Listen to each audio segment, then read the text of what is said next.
যেখানে হেলিকপ্টার থেকে গুলি করা হয়েছে, একটা বাহিনী গুলি করছে, হেলমেট বাহিনী গুলি করছে, দীর্ঘ 16 বছরের একটা রাজার শাসনকে উপড়ে ফেলা দেওয়া হয়েছে ছাত্র জনতা, সাধারণ পাবলিক। সেখানে নিউ ইয়র্কের মাটিতে একটা ডিম নিক্ষেপ, এটা কোনো ব্যাপার না।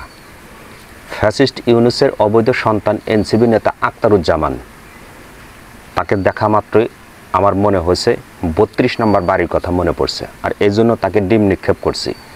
আর এই ডিম নিক্ষেপ করার কারণে বাংলাদেশের 4.5 কোটি আওয়ামী লীগ নেতাকর্মীরা মনে একটুখানি হলেও শান্তি পাইছে। আমার কাছে মাত্র 1 হাত দূরে তাসনিম জারা নামে যে মেয়েটা ছিল, আমি তাকে ইচ্ছা করলে অনেক কিছু করতে পারতাম, তাকে মারতে পারতাম, কিন্তু তাকে আমি কোনো প্রকার কোনো আঘাত করি নাই। এই জন্য করি নাই, বঙ্গবন্ধু আদর্শের সৈনিক আমরা। জননেত্রী শেখ হাসিনা আমাদেরকে এমন শিক্ষা দেয় নাই যা নারীর গায়ে আমরা হাত তুলি। বাংলাদেশের কোনো মা এখন পর্যন্ত তার কন্যা সন্তানকে স্কুল কলেজে দিতে পারতেছে না, কারণ একটা জঙ্গি রাষ্ট্র পরিণত হয়েছে।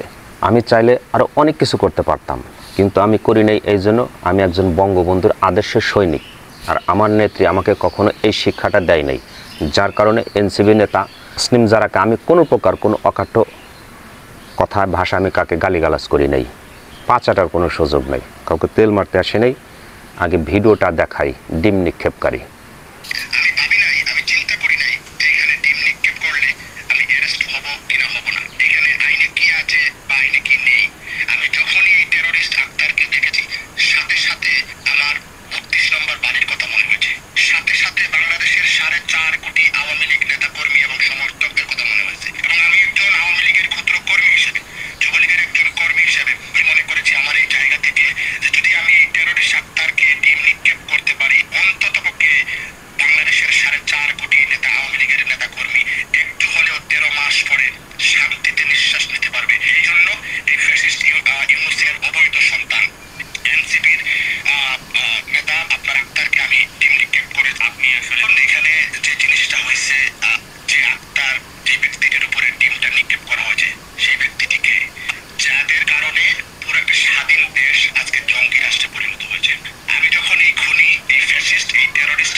আমরা বঙ্গবন্ধুর দল, বঙ্গবন্ধুর আদর্শের সৈনিক।